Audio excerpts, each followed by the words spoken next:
iki coba yen ngene iki piye?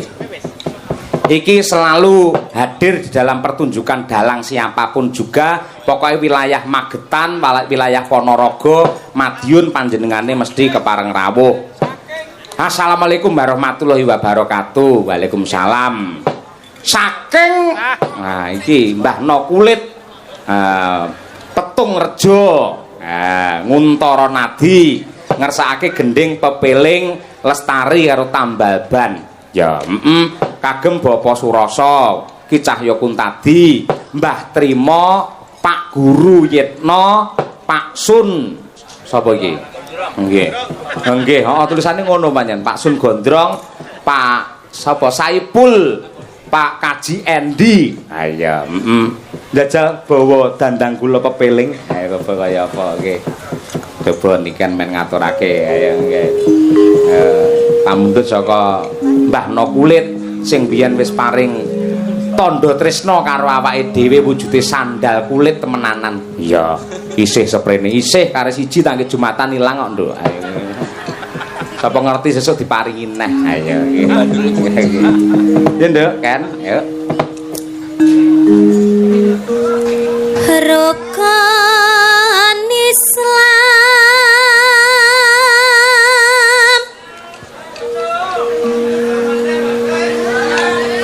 kang lima puniki Pripun niken ngadeg?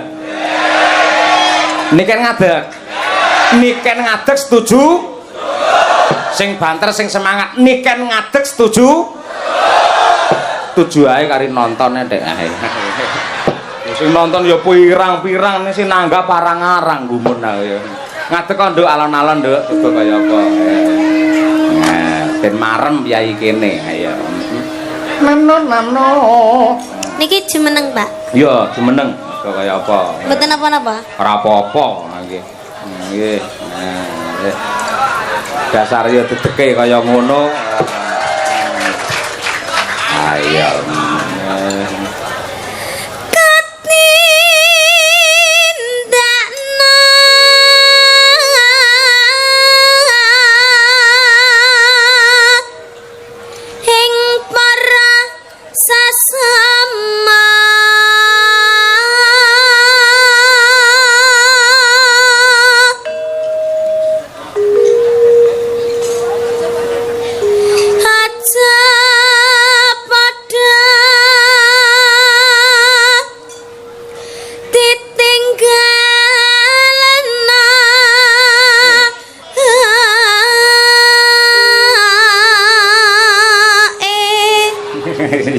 Ganti Pak ditinggalne. Tibane kudune E. Iya, Pak. Heeh, ora apa-apa lek Cahayu salah ra masalah. Ayo.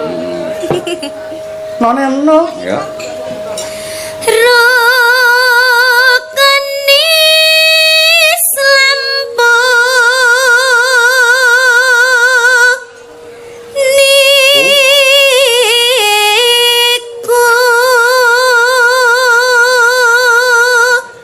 Pisan apa, Nduk? Sahatate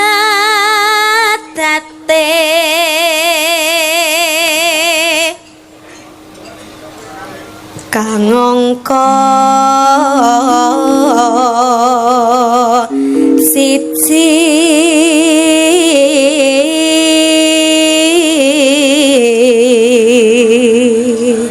kang angka loro salat ya. kang angka loro salat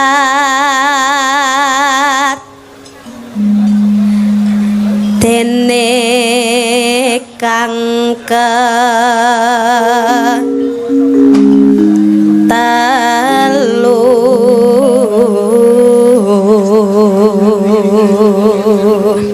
Ramadan nindakno poso. Ramadan nindakno poso papat zakat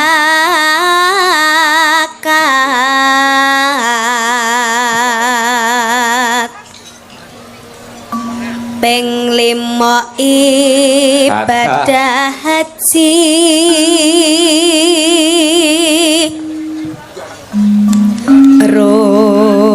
rukun Islam sampurna.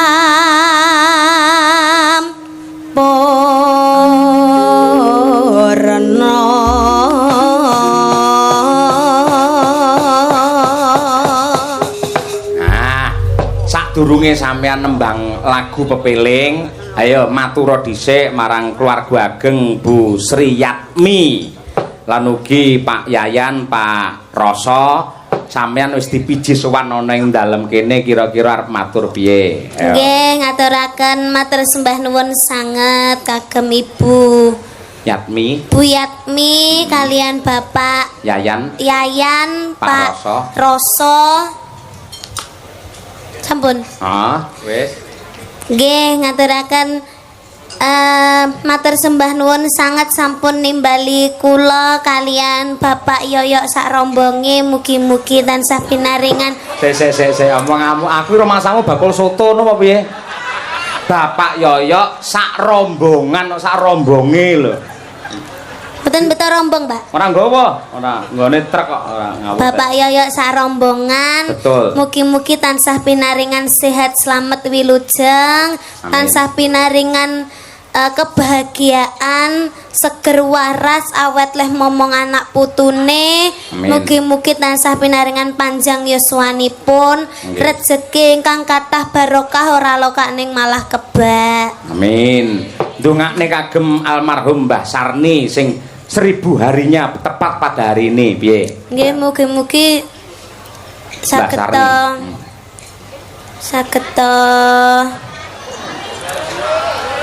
napa Pak lek pun sedo napa doane diterima di sisi Allah. Amin ya rabbal alamin. Semoga berbahagia selalu di sana. Amin ya rabbal alamin. Apa nek? Teng mriko mboten nanggap dangdutan, Pak.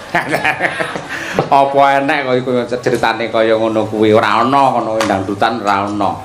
Eneke disco kono malah. Nggih, ya semoga-moga tentrem, rahayu wonten ing kasuwargan, putra wayah sing ditinggal pinaringan kekuatan lan uga santosane iman. Ngono ya, Nduk? Nggih, Pak. Amin. Monggo diaturake pepeling karya Abdi Solo Ki Haji Anom Surata dening Niken Salindri. Oke, yuk dados.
kasih. Wis kena nggih pemanasan dhisik. Enggak sih, Nduk, Cahyu. Nggih. Menawi sampun rawuh, monggo Cak Mio pundi menika, nggih. Wah, engko sik ngaturake ibu-ibu saka apa? Ibu-ibu waria jenenge apa mau? Iwamam apa? Oh. Iwama ikatan wariane imam. Ayo, sik ampun munggah riyen. Support dhisik. Nggih, unjuk-unjuk riyen. Ayo. Sami ayo. Ayo serampat ae, Cak.